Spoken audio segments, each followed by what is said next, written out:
Part 3 of 13 from set number 2005, introducing C.G. Jung's Red Book, a BC Recordings copyrighted presentation by Stephan Hoeller entitled Jung's Red Book, Book 1, Chapters 6 through 11. And with that, we'll now address ourselves to the Red Book, beginning at Chapter 5, which is entitled Descent into Hell in the Future. And I will read a little portion of that for you at this time, and right at the beginning of the chapter. In the following night, the air was filled with many voices. A loud voice called, "I am falling." Others cried out, confused and excited during this. "Where to? What do you want?" Should I entrust myself to this confusion? I shuddered. It is a dreadful deep. Do you want me to leave myself to chance, to the madness of my own darkness? Whither? You fall, and I want to fall with you, whoever you are.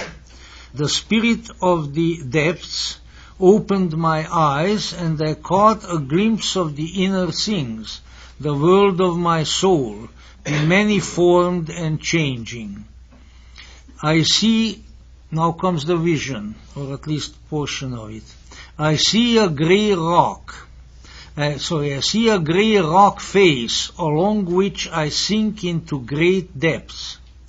I stand in black dirt up to my ankles, in a dark cave. Shadows sweep over me. I am seized by fear, but I know I must go in. I crawl through a narrow crack in the rock and reach an inner cave whose bottom is covered with black water. But beyond this I catch a glimpse of a luminous red stone which I must reach. I wade through the muddy water. The cave is full of the frightful noise of shrieking voices. I take the stone. It covers a dark opening in the rock. I hold the stone in my hand, peering around inquiringly. I do not want to listen to the voices. They keep me away. But I want to know. Here something wants to be uttered. I place my ear to the opening. I hear the flow of underground waters. I see the bloody head of a man on the dark stream. Someone wounded, some slain floats there. I take in this image for a long time, shuddering. I see a large black scarab floating past on the dark stream. In the deepest reach of the stream shines a red sun, radiating through a dark water. There I see, and the terror seizes me, small serpents on the dark rock walls, striving toward the depths where the sun shines. 1,000 serpents crowd around, veiling the sun. Deep night falls. Thick red blood springs up, surging for a long time, then ebbing. I am seized by fear. What did I see? Indeed, what did he see? Well, he does not explain it right here at all, except some pages later. He refers to it as he does to quite a bit of the material in the subsequent chapters in a 1925 seminar, and connected much of it, much if not all of this vision, with the image of the death of the hero, later also manifest as the death of Siegfried. Jung connects the corpse floating and its surroundings with the death or destruction, as he puts it, of the hero of the ideal of his, that is Jung's, efficiency. This would indicate that he had to let go of his self-image as a clever, efficient, skilled psychologist, and to so simplify his attitude that he could truly take advantage of the instruction he is to receive from his soul, as he has already indicated in the earlier chapters. He then prays to his soul to allow him to free himself from the burden of his knowledge and his worldly cleverness and judgment. I am stunned, but I want to be stunned, since I have sworn to you, my soul, to trust you even if you lead me through madness.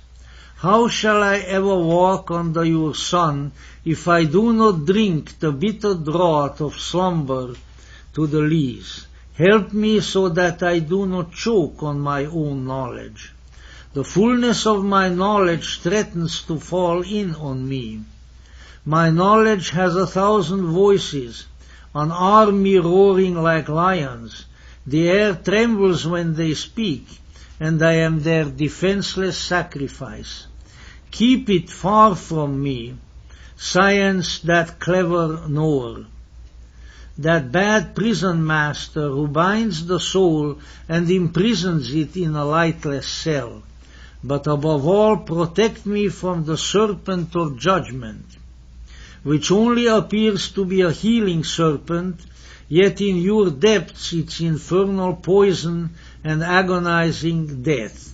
I want to go down cleansed into your depths with white garments and not rush in like some thief, seizing whatever I can and feeling breathlessly. Let me persist in divine astonishment, so that I am ready to behold your wonders. Let me lay my head on a stone before your door, so that I am prepared to receive your light. These words are addressed to his soul. I am particularly struck with the expression divine astonishment, which in one of his earlier manuscripts is called blessed astonishment. So we can be instructed by our soul only when we can silence the cacophony of previous knowledge, our conditioning from the past, including scientific knowledge, and above all judgment that excludes so much experience. He certainly reminds me in his, let's say, in his eagerness to free himself from past knowledge and from past judgment of the late Krishnamurti, who was very intent upon teaching the same, and who always said that past conditioning by way of our thoughts, by way of our theories and ideas, stood in the way of the new and more important and more enlightening kind of inner knowledge. A very important, no doubt controversial subject he brings up at this point is the idea of divine madness. Therefore, consider the event from outside, always sees only that it already was, and that it is always the same. But whoever looks from inside knows that everything is new. The events that happen are always the same, but the creative depths of man are not always the same. Events signify nothing, they signify only in us. We create the meaning of events. The meaning is and always was artificial. We make it. This one was actually not about the divine madness. But let's say the divine madness, let me just see where I can find that. This is when the desert begins to bloom, it brings forth strange plants. You will consider yourself mad, and in a certain sense you will in fact be mad. To the extent that the Christianity of this time lacks madness, it lacks divine life. I think that's something that we, once again, one of those slogans that we should paint on a very large flyer and distribute it to various churches. Maybe we could have an airplane pull it, in the air. The note of what the ancients taught us in images, madness is divine. Take note of that. But because the ancients lived this image concretely in events, it became a deception for us, since we become masters of the reality of the world. It is unquestionable, if you enter into the world of the soul, you are like a madman, and the doctor would consider you to be sick. What I say here can be seen as sickness, but no one can see it as sickness more than I do. This is how I overcome madness. Now, this is important. If you do not know what divine madness is, suspend judgment and wait for the fruits. But know that there is a divine madness which is nothing other than the overpowering of the spirit of this time through the spirit of the depths. Speak then of sick delusion when the spirit of the depths can no longer stay down and forces a man to speak in tongues instead of in human speech, and makes him believe that he himself is the spirit in the depths.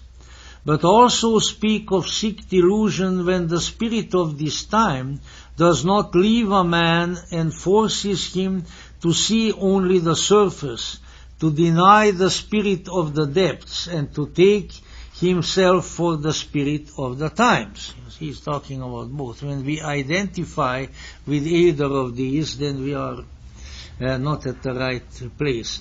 The spirit of this time is ungodly. The spirit of the depths is ungodly.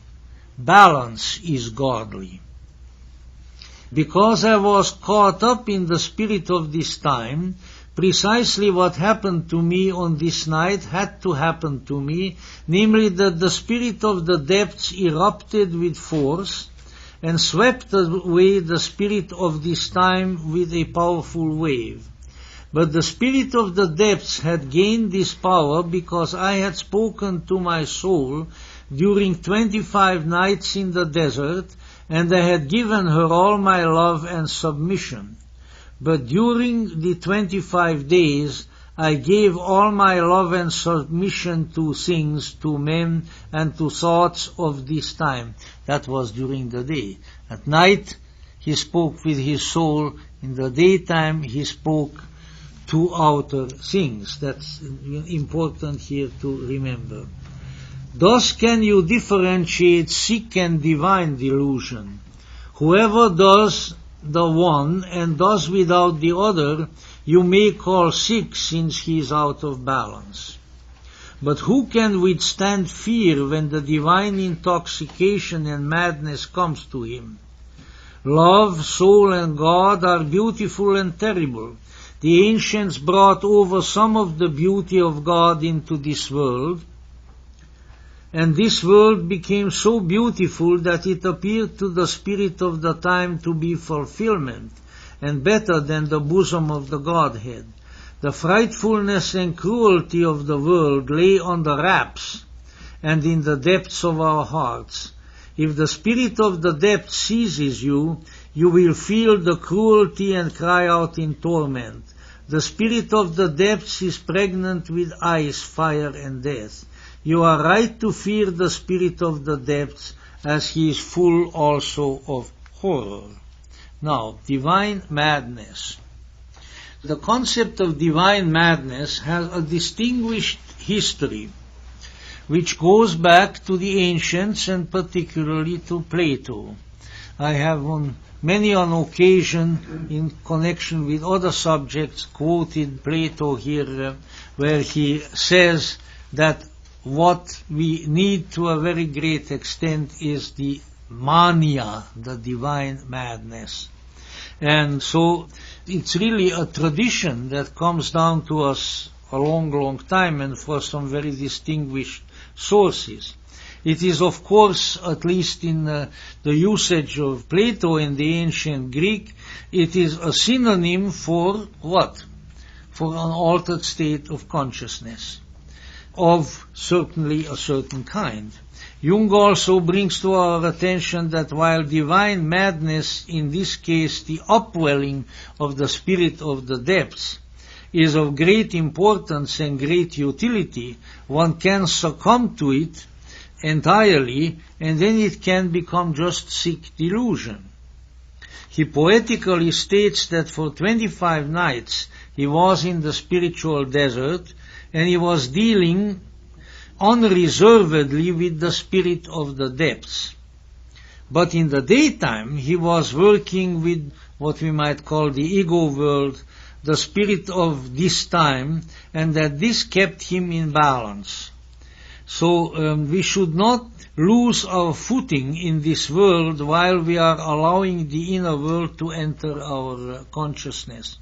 And he indicates here that that is what he did, and that is how he survived in a psychologically sane manner. Then Jung comes back again to the theme of the murder of the hero, as he continues in this chapter, and he elaborates further a bit on his previous vision, which we read last time. Here he becomes strongly prophetic, and he comments poetically on the tendency of people to engage in regicide, the killing of rulers, the killing of kings, whom he represents here as archetypal, or let's say they are the representatives of archetypes in the public arena. You need to keep in mind that when he wrote this just prior to World War I, there were a heck of a lot more crowned heads about in the world, and especially in Europe, than since then. And he wrote this chapter apparently about 5.5 months after the assassination of Archduke Franz Ferdinand, an event that started World War I. By the same token, his statements are prophetic also concerning other regicides, such as the murder of Tsar Nicholas and his family by the Bolsheviks, and the destruction of numerous European monarchies after World War I. And he's telling us here, I'm summarizing other portions of this chapter, he's telling us here that people are really trying to kill whom? They are trying to kill the ruler, the hero, namely, today we would probably say, at least in part, the ego within themselves. But since they are psychically blind, they do this externally, and thus the true purpose is not accomplished. He calls the regicides, the revolutionaries, blind prophets. They see something true, but the way they are going about it is in blindness, because the task that calls forth to them and that they really ought to accomplish is within them.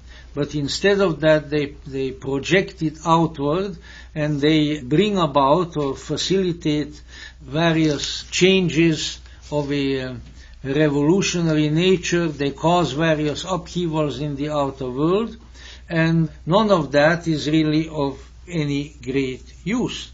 And so we have to perceive the fact that the real creative events occur within ourselves. Outside events are really not creative, but just because of their lack of ability to accomplish the truly intended result, they become repetitive. And so we look at history and we see the repetition of certain events again and again, and we may tend to agree with a certain poetess who said that life is not just one damn thing after the other, but the same damn thing over and over again.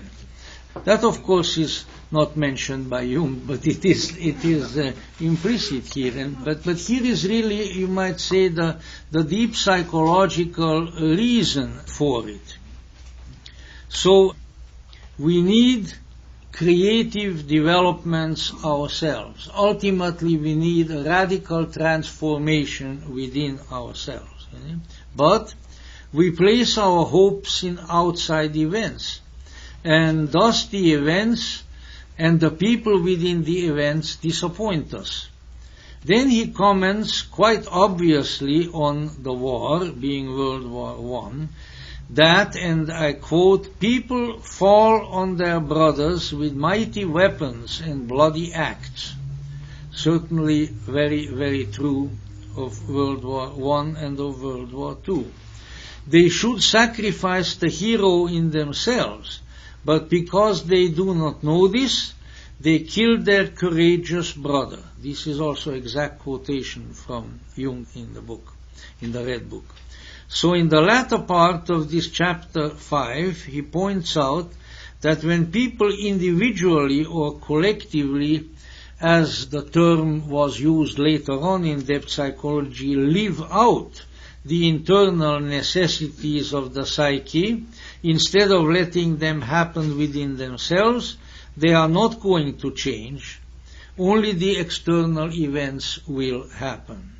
He intimates that through the blood sacrifice of the war, which he foresaw, collective spiritual or rather psycho-spiritual developments will ripen.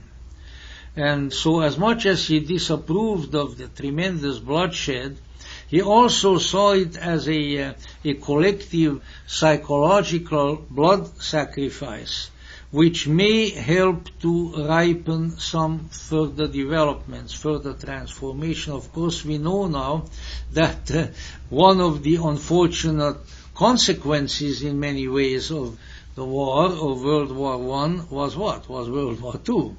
Maybe not so much of the war, but of its aftermath, and of the extremely counterproductive arrangements by way of so-called peace treaties and such, that various countries were oppressed and impoverished and infuriated, and this of course then permitted some very pernicious archetypes which Jung spoke about, of course, at a later time, such as those of the National Socialists, of the Nazis, to come forth and take over.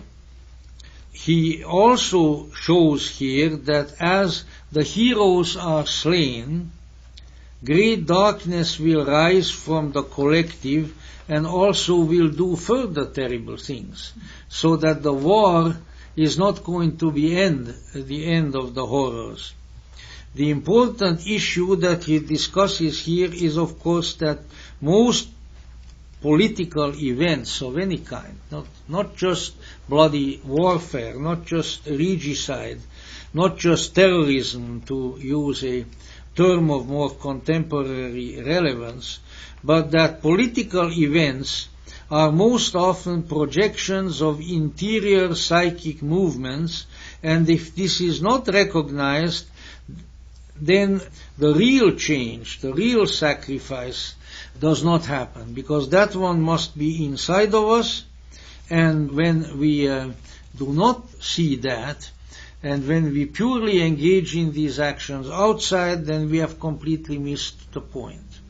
So let's say, the conclusion to be drawn from all of this is that we must be thoughtful, we must have the ability to turn inward and to look at ourselves, that there must be insightful self-observation and ultimately self-knowledge, because only by way of such qualities can the great upwelling movements of the psyche properly express themselves and become productive of some desirable ends. Change for change's sake is just as unproductive as the lack of change for the sake of lack of change. And really all we have to do is just pay attention to our own lives a little bit more, and the way we conduct our affairs, how much we live out the internal necessities of our psyche and then have to repeat these over and over again. And then we can see how this works at the individual level and how it works at the collective level. But I think it's certainly remarkable, along with other statements, that right before the outbreak of World War I and in the early phases of World War I, Jung saw so clearly what was taking place in a depth psychological manner, and also what the results of these developments would be. Now we move on to chapter 6, which is entitled Splitting the Spirit. In this chapter, Jung manifests much conflict. And this we find certainly in this part, and pretty much I think all through the Red Book, that certainly his experiences were not taken just with some sort of utter placidity and navel contemplating serenity by Jung, but that he had tremendous reactions to what he was experiencing, and much of that reaction was in the nature of conflict, of terror, and of confusion, because he very clearly confesses to the fact that so many of these experiences, so many of these visions really did not yield their meaning to him until much later, a good deal after he had them. And even his commentaries and his explanations were not written at the same time when he wrote down the experience. That came later. So it's important to keep in mind that really the entirety of this book, among numerous other things, is a record of Jung's transformation. It is the record of his essential change from one kind of an individual, from one kind of psychological state and orientation to the other. And as we go through the various chapters of Book 1 and Book 2, we are really following the process that Jung himself undergoes. Now that's the main line that the book follows. But of course, along with that and within that, we have innumerable insights and innumerable explanatory statements which have great and general applicability. And that is why it would not do to just take from the book the portion that pertains to Jung's transformation and leave the rest of it out. But at the same time, we need to keep in mind that what we have here is really the story of an individual, the story of an embodied consciousness that is undergoing a tremendous transformation, tremendous initiation, which if we move along correctly, I will show you at the end of this evening's talk in the form of the great initiation that he undergoes, which is at the end of Book 1. So that is something to keep in mind. The conflict, therefore, is there. His arguments are there. His questioning is there. He is being assailed in the desert, in this case, by monstrous magical beings who attach themselves to him and change his very form. He also complains of the great darkness he finds himself in, and he cries, "To journey to hell means to become hell itself." The spirit of the depths then dialogues with him, albeit cryptically.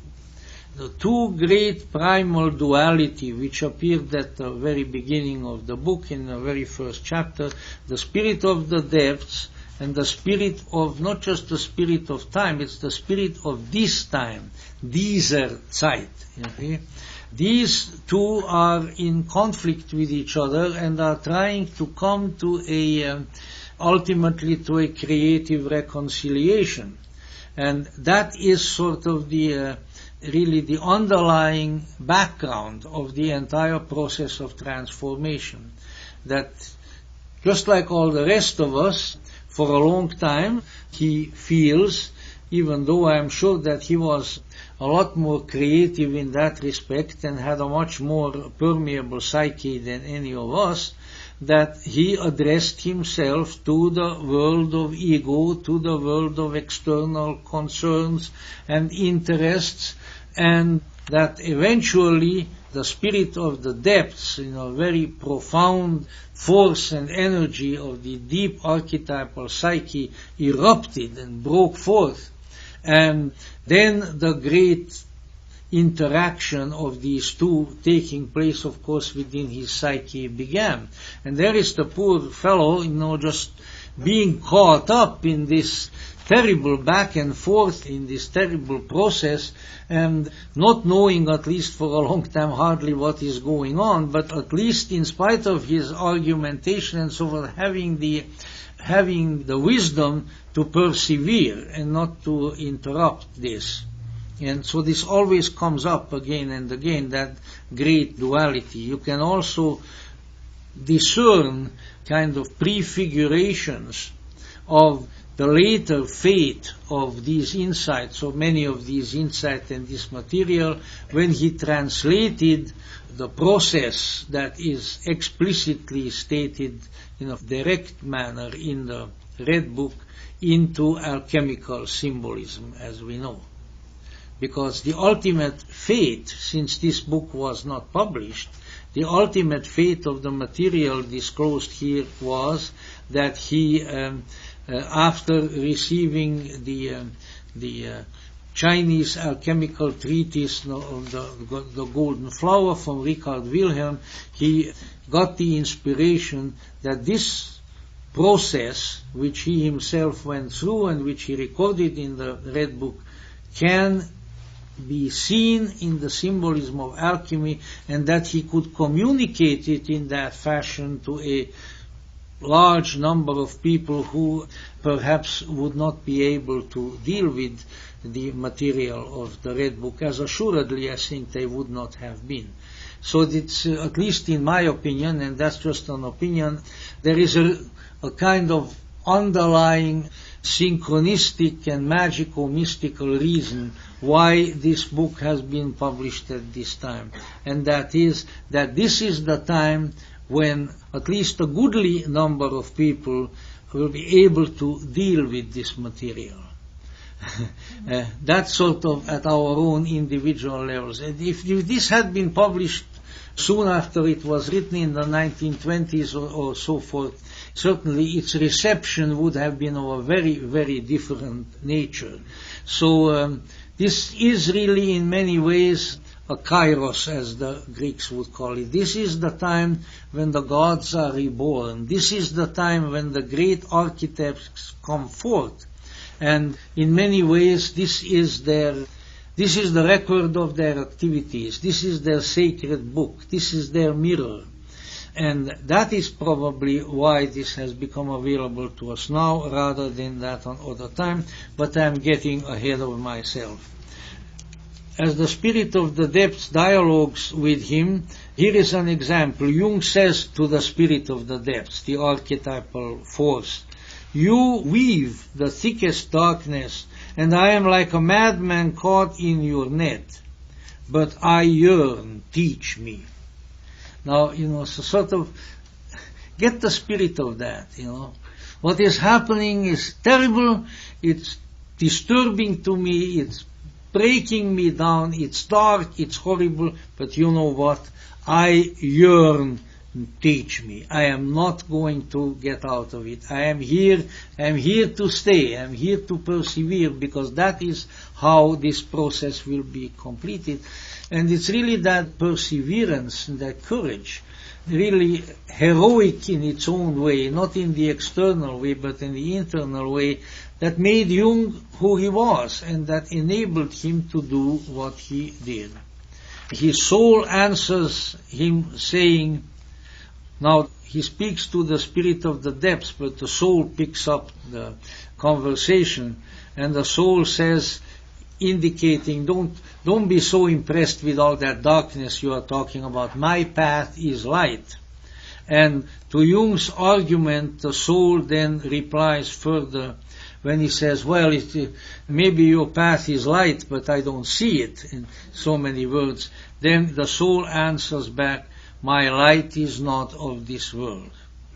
So the balance of this chapter consists in voicing parallel developments in the events of the world, in the history of World War I, and of the individual struggle to slay the ego prince inside.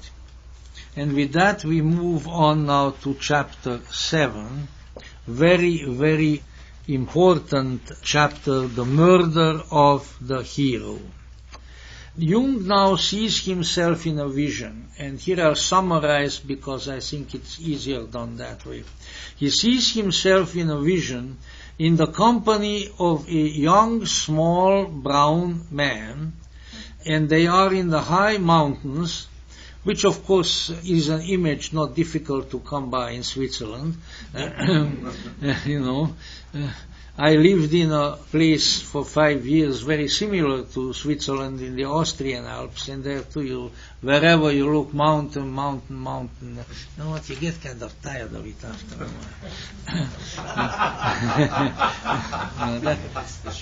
while. That's why I settled in the nice sort of pastel-colored hills of Southern California, without snow. But that is a little bit beside the point. So there they are in the high mountains, and they seem to be hiding among the rocks. Now, along comes, who do you think? Siegfried, the blonde Germanic hero whom, a few decades prior to that, Richard Wagner made very popular all over Europe. The blonde Germanic hero who appears in a chariot. The chariot is made of the bones of the dead, to make it a little more impressive, but that comes from the mythology. The Jung and his short companion fire at him at close range and kill him. And then Jung, with his usual ethical qualms, feels very guilty and disturbed, and he feels like he really ought to kill himself next. But the spirit of the depths comes to him and utters the words, the highest truth is one and the same with the absurd, which is what he said before. So, in other words, look for the deepest underlying meaning and don't get thrown off with the wildness and the absurdity of the imagery. And this statement pacifies to some extent the great guilty turmoil in Jung. And then this is the description, and when I was studying it, I said to my friend, that is such a typically Swiss image.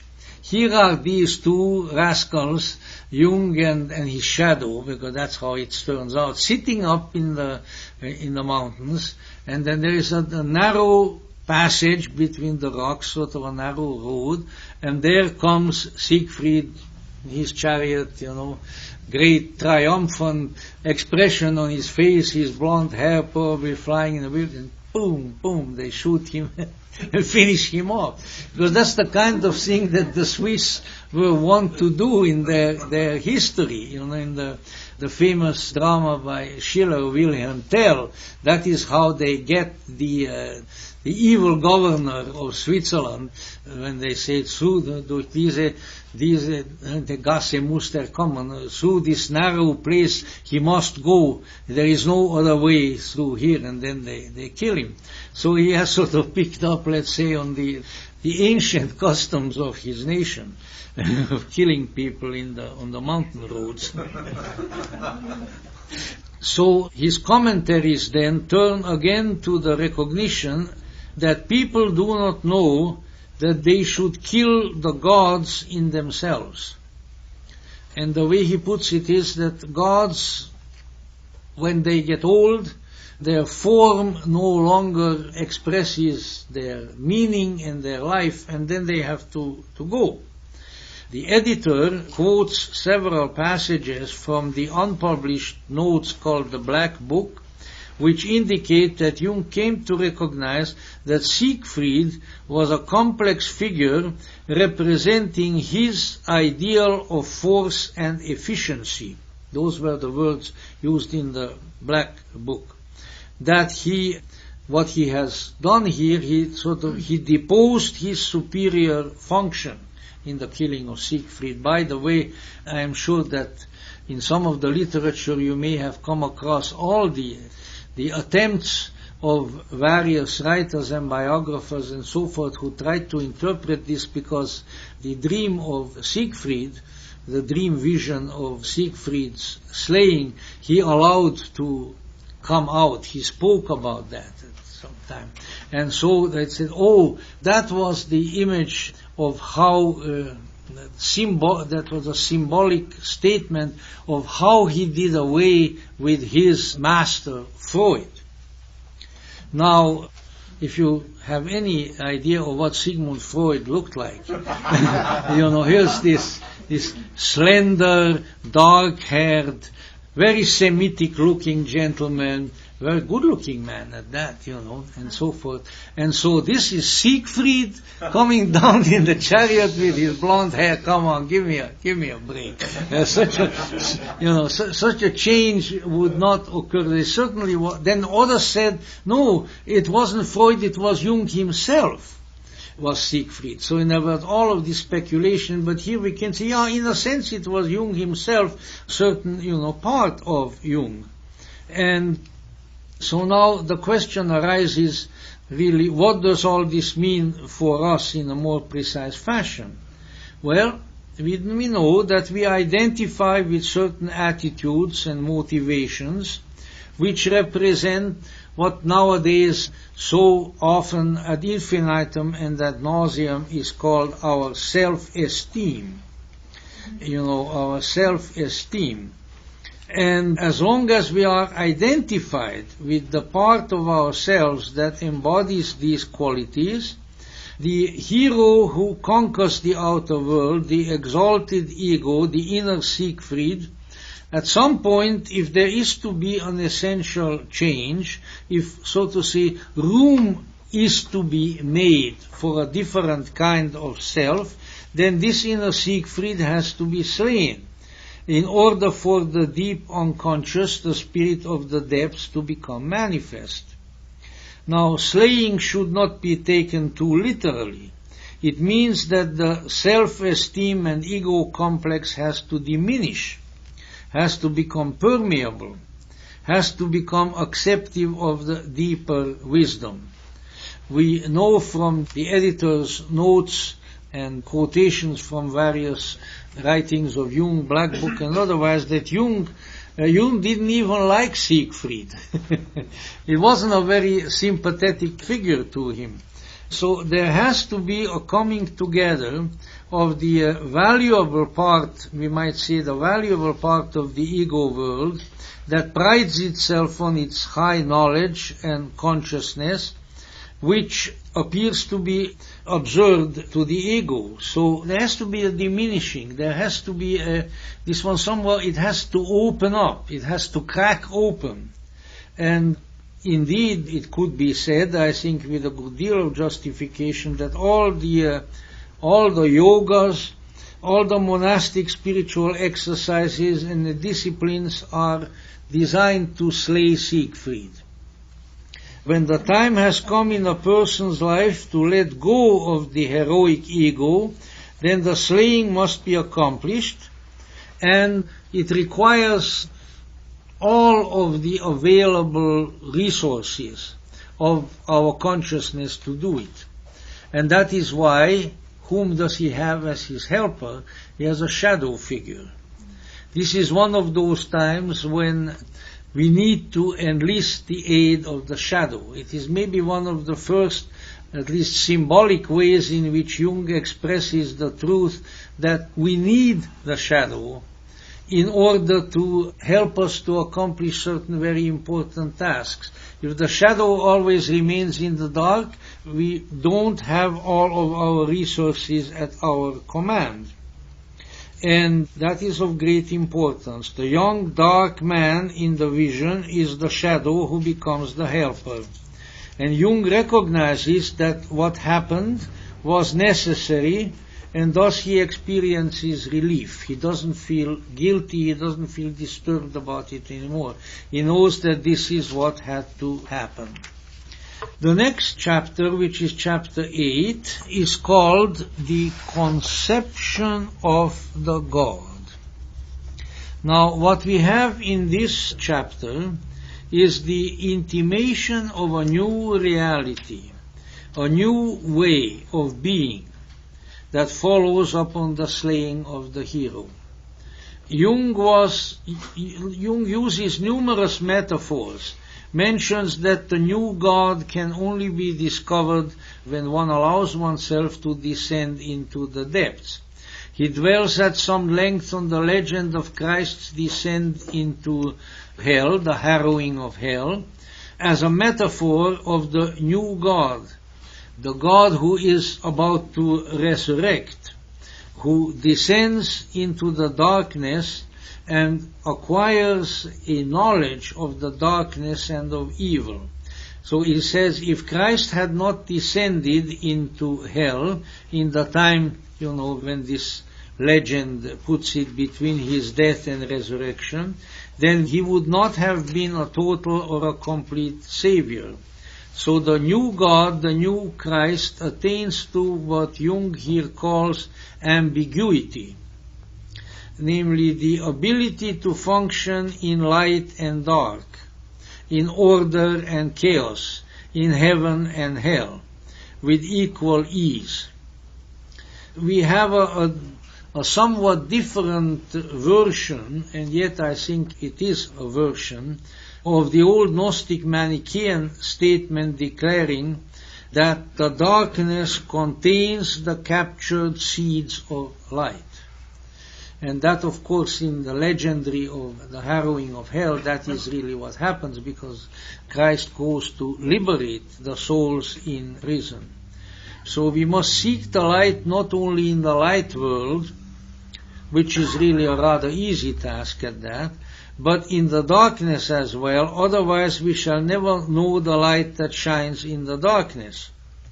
So the new God is compounded, as it were, of white light and of dark light. That is my metaphor. That is not in those words, is not in the red book. Now we got to see a little bit of here of what Jung wrote himself. I must say that the God could not come into being before the hero had been slain. The hero, as we understand him, has become an enemy of the God, since the hero is perfection. The gods envy the perfection of man, because perfection has no need of the gods. But since no one is perfect, we need the gods. The gods love perfection because it is the total way of life. But the gods are not with him who wishes to be perfect, because he is an imitation of perfection. Imitation was a way of life when men still needed the heroic prototype. The monkey's manner is a way of life for monkeys. When we imitate others, the example that we imitate, we try to be like somebody else, when really we ought to find out how we can be ourselves. That is to a major extent what he is saying here. And so the monkey's way of life is for monkeys, and for man as long he is like a monkey. Human apishness has lasted a terribly long time, but the time will come when a piece of that apishness will fall away from men.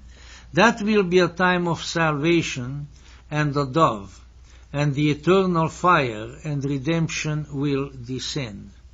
Then there will no longer be a hero, and no one who can imitate him, because from that time henceforth all imitation is cursed. The new God laughs at imitation and discipleship. He needs no imitators and no pupils. He forces men through himself the God is his own follower in man. He imitates himself. Now, of course, the question arises, what or who is this new God he is speaking of? The only feasible answer that it is the archetype which in his psychological writings subsequently, later on came to be called the Self with a capital S. That is the new God. This Self is compounded of conscious and unconscious, of low and high, of light and shadow. It becomes the imago Dei, the God image in the human. And when Jung subsequently translates the insights of the Red Book into alchemy, then the Self becomes what? The philosopher's stone. Why is the Self a compound of light and dark, of above and below, of male and female, and of the various opposites? Because it has to include everything. The Self with the capital S is a wholeness within the individual psyche. In Gnostic terms, it is the presence of the pleroma in us. And as such, it has to include elements of everything. So we labor in giving birth to a new God in us, and when this happens, then we no longer imitate various heroic images and personae, which is, of course, what we do all the time. We are imitators of the images of the persona, not just the imitators of other people, but we set up a Siegfried for us and then say, well, I am the professor. See? So when I talk to people, I should know a little bit about it. I was kind of a professor myself at one time, and so we imitate our image of the professor. But of course what we are doing is we are putting on a charade. It's not really ourselves at all. Or whatever, a woman with children will say, well, I am the great mom. I am the great mother. Or somebody else, I am the great leader of man. I am the great artist. But the fact is, we are none of these. These are the Siegfrieds to be slain. We have to be ourselves. And that self ultimately becomes the S with the capital S. We have to become an indissoluble wholeness. That is the new God within. And as Jung himself mentions several times, in anticipation, because he certainly could have not known that since the Naj Hammadi collection was not discovered yet, the saying in the Gospel of Philip, no longer a Christian but a Christ. When you discover who that real presence and what that real presence is within you, then it's not a matter of the imitatio Christi, but it is the imitation of an external ideal, but it is the expression of the ideal presence within you. So that is the new God within. The slain hero eventually gives way to the God within. And so in a certain sense we might say that Jung is moving step by step toward the recognition that the way in which people have tried to perfect themselves, the way in which people try to lead a spiritual life, and for that matter an intellectual life, a moral life, was to a major extent by imitation, namely trying to conform to an external ideal. This is the great shortcoming, let us say, of the religions, for instance, that are often called ethical monotheism. Why? Because the important emphasis is placed on what? On something external to ourselves, which is a rule, which is a commandment. This is what you have to follow. This is how you have to behave. And this is a form of imitation. It is a lack of authenticity. the new God whom Jung advocates and who is the internal God does not do that. He expresses what is within him and no longer has to imitate anything external. And that's a very important issue. Now we come to a very powerful and mysterious element in chapter 9 of book 1, which has a strange title. Now these titles were not all given by Jung, but the title is called Mysterium, period, encounter. Not a mysterious encounter or an encounter with the mystery, but the mysterium and an encounter. And I will read at least the initial portion of this. On the night when I considered the essence of the God, I became aware of an image. I lay in a dark depth. An old man stood before me. He looked like one of the old prophets. A black serpent lay at his feet. Some distance away I saw a house with columns. These pictures are very evocative. All I have to do is just close my eye and I can see the house with the columns. A beautiful maiden steps out of the door. She walks uncertainly and I see that she is blind. The old man waves to me. I follow him to the house at the foot of the sheer wall of rock. The serpent creeps behind us. Oh, it was kind of like a pet serpent, sort of like a dog, so it follows you around. It would be kind of nice. The serpent creeps behind us. Darkness reigns inside the house. We are in a high hall with glittering walls. A bright stone, the color of water, lies in the background. As I look into its reflection, the images of Eve, the tree, and the serpent appear to me. It takes him back to the images of Genesis. After this, I catch sight of Odysseus and his journey on the high seas.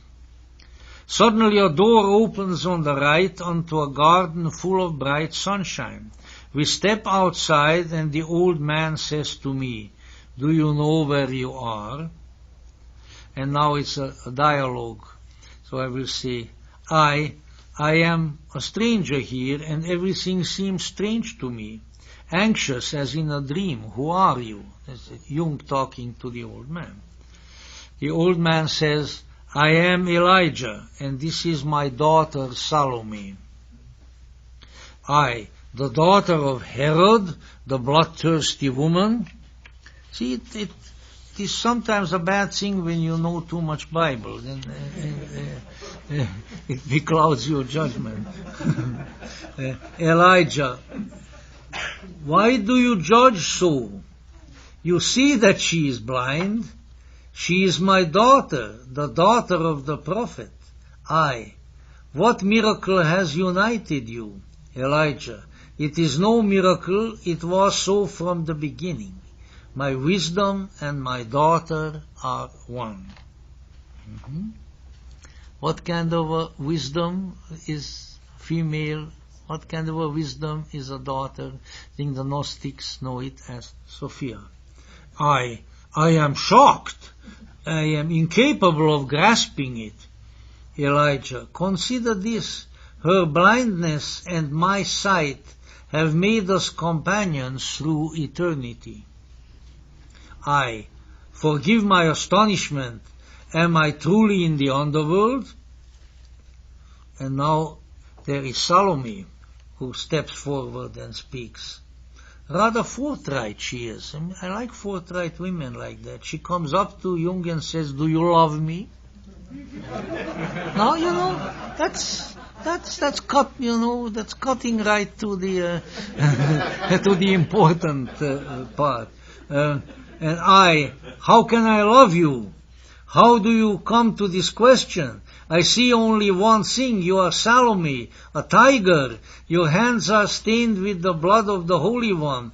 how should I love you? Now, I need to remind you, that of course what he sees here is Salome of the Bible who causes the death of John the Baptist. But of course, there is, you might say, there is a kind of a different mystical interpretation of that present here. How should I love you, Salome? You will love me. I love you. Who gives you the right to such thoughts? Salome, I love you. Leave me be. I dread you, you beast. That's a kind of a nasty way to deal with a lady, really. Salome, you do me wrong. Elijah is my father, and he knows the deepest mysteries. The walls of his house are made of precious stones. His wells hold healing water, and his eyes see the things of the future. And what would you give for a single look into the infinite unfolding of what is to come? Are these not worth a sin for you? Your temptation is devilish. I long to be back in the upper world. It is dreadful here. How oppressive and heavy is the air. Now Elijah enters the picture again. Elijah, what do you want? The choice is yours. But I do not belong to the dead. I live in the light of day. Why should I torment myself here with Salome? Do I not have enough of my own life to deal with? Elijah, you heard what Salome said. I cannot believe that you, the prophet, can recognize her as a daughter and companion. Is she not engendered from heinous seed? Was she not vain greed and criminal lust? Elijah, but she loved the holy man, namely John the Baptist. And shamefully shed his precious blood.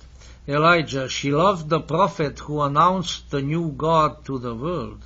She loved him, do you understand that? For she is my daughter. Do you think that because she is your daughter, she loved the prophet in John the Father? Elijah, by her love shall you know her. But how did she love him? Do you call that love? Elijah, what else was it? I'm horrified. He's kind of a little prick, He's up there talking to these great archetypal beings. Oh, I'm scandalized. Oh, I'm horrified. So, I am horrified. Who wouldn't be horrified if Salome loved him? Elijah, are you cowardly? Consider this. I and my daughter have been one since eternity. He brings that up again, that we were together. You pose dreadful riddles. How could it be that this unholy woman and you, the prophet of your God, could be one? Elijah, why are you amazed? But you see it, we are together. What my eye sees is exactly what I cannot grasp. You, Elijah, who are a prophet, the mouth of God, and she is a bloodthirsty horror. You are the symbol of the most extreme contradiction. Elijah says something very important now, which then is repeated. We are real and not symbols. It's quite an astonishing situation. So this is the famous story of Jung and Elijah and Salome, not forgetting the snake, who is the third of the party. Now, very, very quickly, you need to keep in mind that Elijah is not just one prophet. Well, of course, he is one of the four major prophets of the Old Testament, the 12 minor and 4 major. But he is really a very, very unusual prophet. For instance, it's generally believed in tradition that Elijah founded a school of the prophets on Mount Carmel, and that there he was anointing, initiating other prophets. So he's a prophet who is able to make other prophets. Now that's very, very unusual.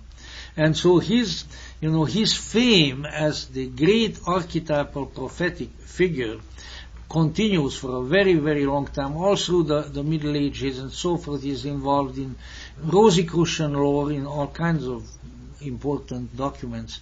I well remember a late friend of mine who lived for a good many years in Greece used to tell me that the Greeks have many churches, chapels, shrines, sacred buildings on the top of mountains.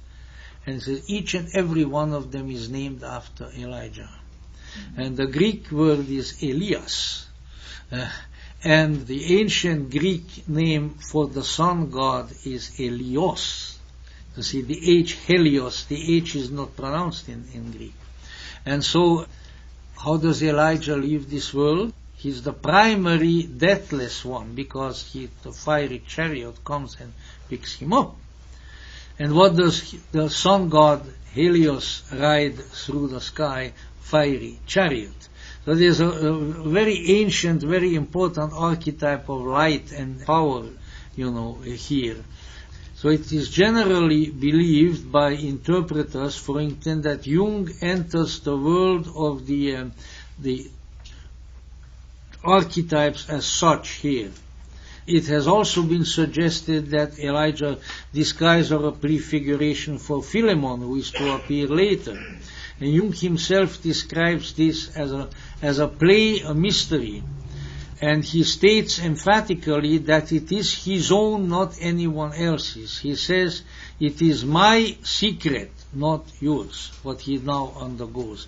So there is when one, goes through, as I have, you studied these chapters, and you come up to this one, and there is somehow an entirely different feeling about this chapter as soon as Elijah and Salome appear. There is something, just as I said, we are not symbols, we are real. There is you might say, well, aren't symbols real? Well, yes, but that's another story. Maybe one way of looking at it in technical terms would be Jung later on spoke about the archetypal image and the archetype as such. This is the world of the archetypes as such. These are no longer just images. So once again, one gets the feeling that although he gives some psychological explanation, there is somehow more to the story than the explanations indicate. And Jung went on record later in life stating that the prophet Elijah was a highly important mythical personage, which probably did not prevent him, however, from being a historical figure also. He also called him a living archetype. In 1925, Jung referred to this encounter as, that's not such a long time after the experience itself. He referred to this encounter as having been part of a descent deeper than all the earlier ones. He used the term that in this case he went down to a cosmic depth. And he also mentions that Elijah has something to do with what here is translated as forethinking. Well, that's forethought, is the Gnostic epinoia, a very, very powerful form of the thinking function. And one may feel that it is related to the Greek epinoia of Gnostic fame. Wisdom manifesting in prophetic knowledge, which includes knowledge of the future. Salome, on the other hand, is associated by Jung, where initially he says with pleasure, which is the dual, these are the dual opposites in ways of thought and feeling. So one would think that at some point Jung would have associated Salome with the anima. And of course, that was a discovery, not term that came later. And why is Salome blind? Because she is unconscious. She isn't out in the focus of consciousness yet. Why does Salome says that she loves him? He being the ego. Because she wants to come. She wants to be closely associated. She wants to come into consciousness.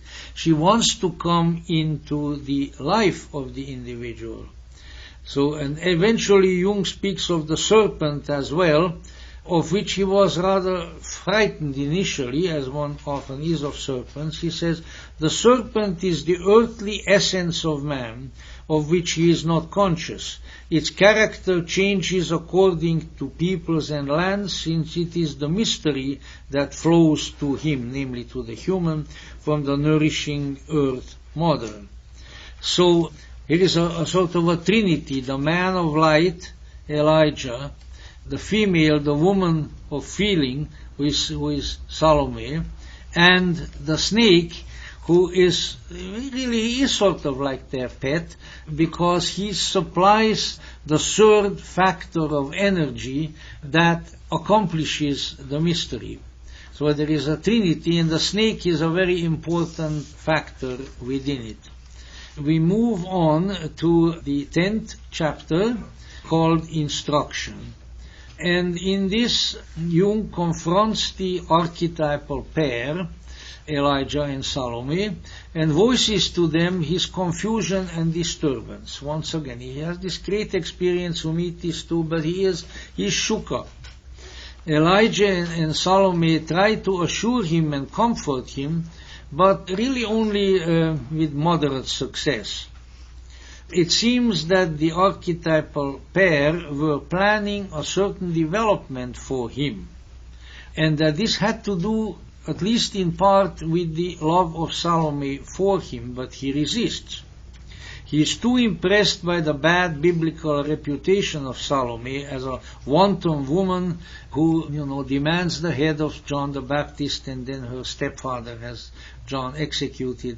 And Jung is sort of attracted to her and repelled by her at the same time. One thing I need to mention, however, that's very important, and that is that both in the New Testament and particularly in the Gnostic scriptures, there is another Salome. And this Salome is a disciple of Jesus. And she is mentioned with Mary the mother and with Mary Magdalene and Salome. Now, it is of course quite likely and possible that Salome was not such an uncommon name, that it is another person, but nomen is tomen. The name is a sign. And so it's very likely that there is at least a sort of a symbolic carrying over, and that we are not just dealing with the woman who presumably had to do with killing John, but we are dealing with the disciple of Jesus. Also, it's a kind of Gnostic thinking which the poets, that's was a lot of the great poets of the late 19th century, very early 20th century, wrote all kinds of things about Salome, including Oscar Wilde, who wrote the libretto to the famous opera on Salome. Is that by Strauss? I think it's by one of the Strausses. It was a big, very, very wild, very, very sensual opera that it just drove the people wild, drove the Puritans to great anger and others to great joy. And there already the notion arose in the minds of these poets that maybe Salome is doing something that needs to be done. And that, first of all, that Salome loves John the Baptist, but that she causes his death in order to make way for the other one to come, who is Jesus. So it's a little bit like Judas, as it emerged from the Gospel of Judas, where somebody who has been excoriated as an evil person turns out to be someone who is doing something for an important and a very good purpose. Now I'll just keep you a little bit longer today, because I think it would be a shame not to conclude this development which started with Elijah and Salome. And so we go to the chapter called Resolution. There we are. On the third night, deep longing to continue experiencing the mysteries seized me.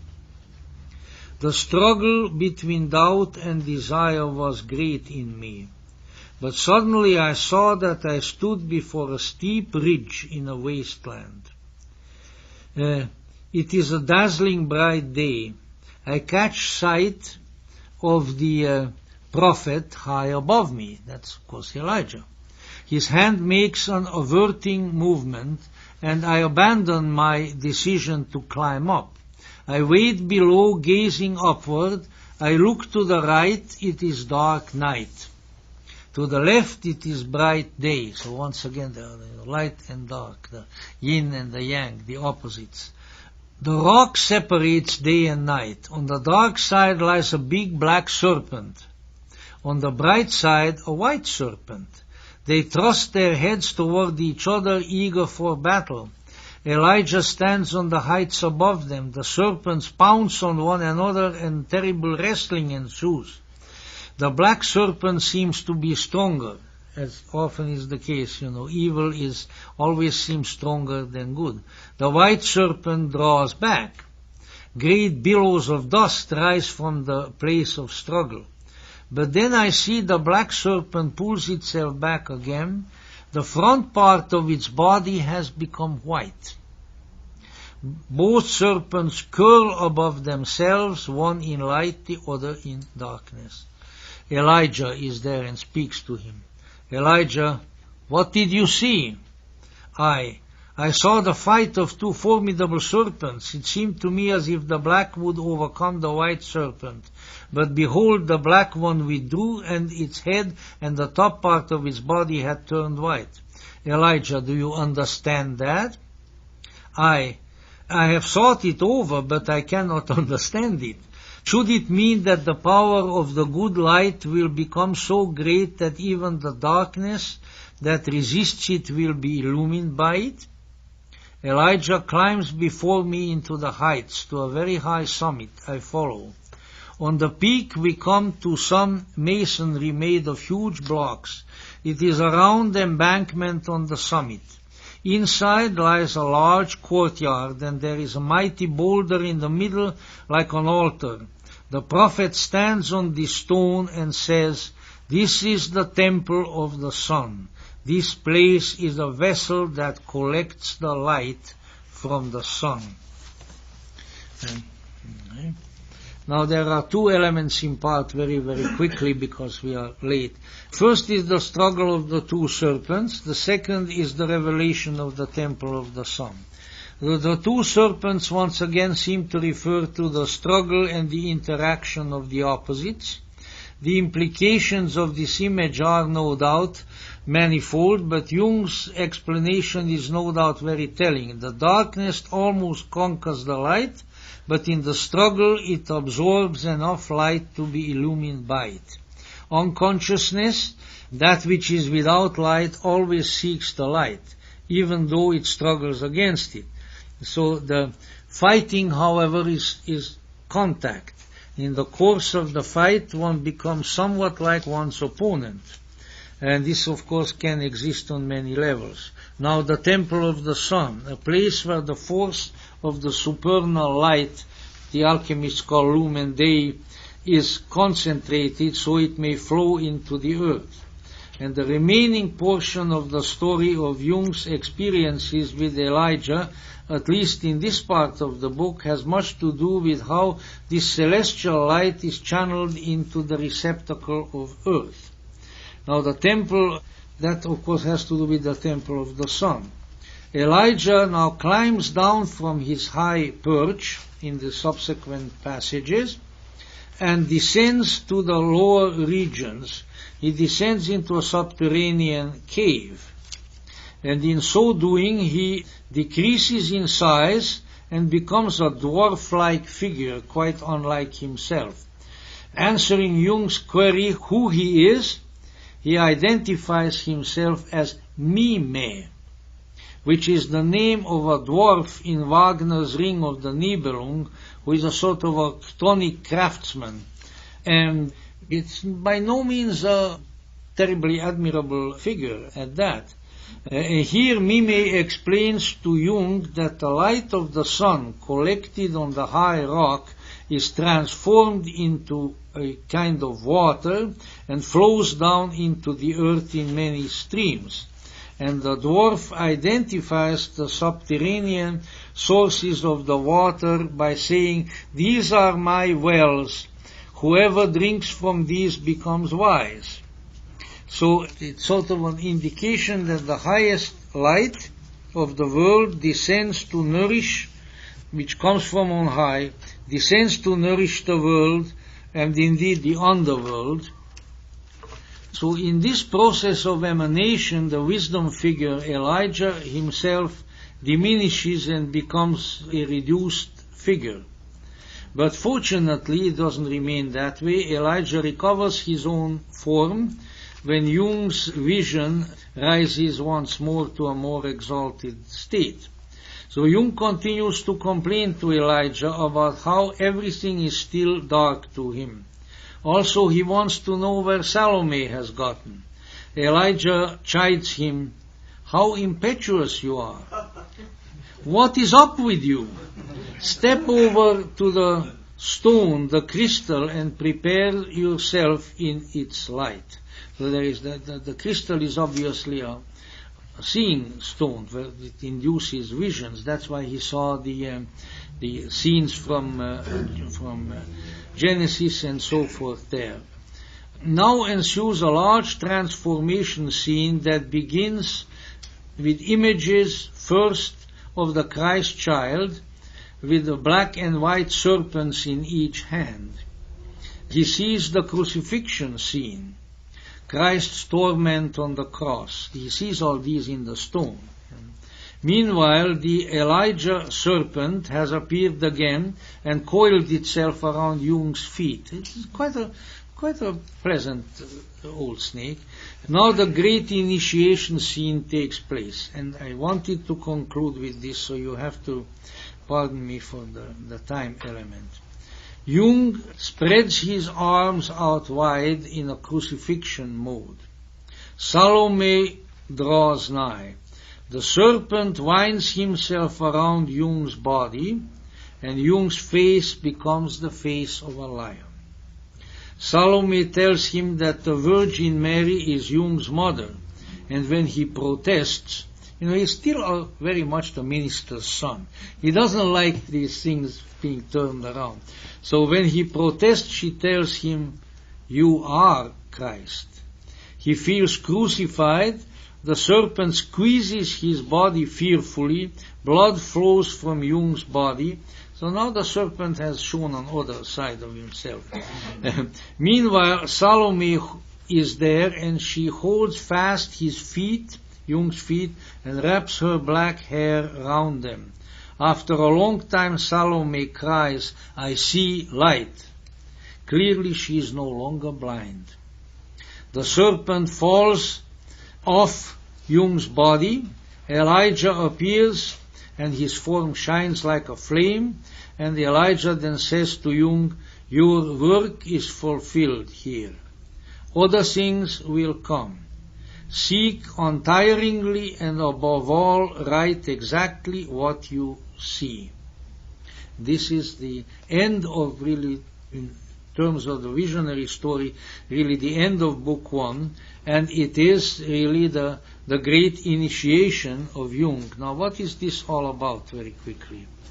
We shall probably never know a good deal of it, but it is clearly a very dramatic scene of transforming initiation. The story combines Christian crucifixion elements with the appearance of the Mithraic lion-headed god Ion, replete with the serpent coiled around him. A very famous image.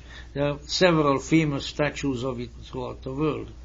Jung interprets the conjunction of the serpent with the lion as a way in which once again the opposites conjoin. Serpent, water, lion, fire.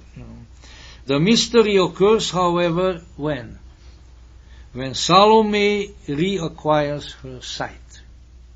That's when it all happens. Then the snake falls down, everything changes. The blind anima is no longer unconscious. Now, a quick reflection here. In 1925, about 10 years after the event, Jung gave a partial account of this initiation in a seminar. And I think of very few people, about 15 people or so were in the seminar. It was published as Analytical Psychology in the 16 lectures. An acty person by the name of Richard Knoll came along, and he made a big deal out of this. Jung declared himself the Aryan Christ, and all of that. And this, of course, was the great accusation against Jung. But, of course, there was a very fine and very courageous gentleman by the name of Mr. Sunu Shamnasani, who defended Jung fiercely against Richard Knowles' accusations on the internet and everywhere. And he, by doing so, I think he acquired the love and the gratitude of the Jung family, who in turn did what? Gave him access to the Red Book. So you see, even like Mephistopheles, who always desires evil but still accomplishes good, Richard Knowles inadvertently contributed to this. Now, if that is not poetic justice, I don't know what is. And it ends, the book ends, book 1 ends with, "The mystery showed me," so says Jung, "in images what I should afterward live. I did not possess any of those boons that the mystery showed me, for I still had to earn all of them." So we need to keep in mind that initiation, by definition, means what? Beginning something. You know, people think, "Oh, I've been initiated, I got it made." But to initiate something is to start something. So this is where the really great work begins. But it was shown him, and he actually refers to an apocryphal Gnostic gospel which was quoted by Clement of Alexandria and Strometes, the gospel of the Egyptians. It's not the same gospel of the Egyptians that is in Nag Hammadi. And who does Jesus converse with there? A Salome. And what does he tell Salome? He tells her an abbreviated version of the 22nd Logion in the Gospel of Thomas, when the two are made one and the above of the law and male and the female become a single one. So he sees the relationship of that event with his initiation. So you might say that at this point he is at least given the vision how the complete transformation occurs within him and how he is really headed now for the kingdom of the gods, no longer a Christian but a Christ. So there are great and wonderful, extremely powerful things to come now in the second book, which we shall address ourselves to, God willing, a week from tonight. And I thank you very much. Copyright NIDRX by BC Recordings. Catalog number 200503. For more information about available lecture titles and for many other resources, visit gnosis.org. That's gnosis.org.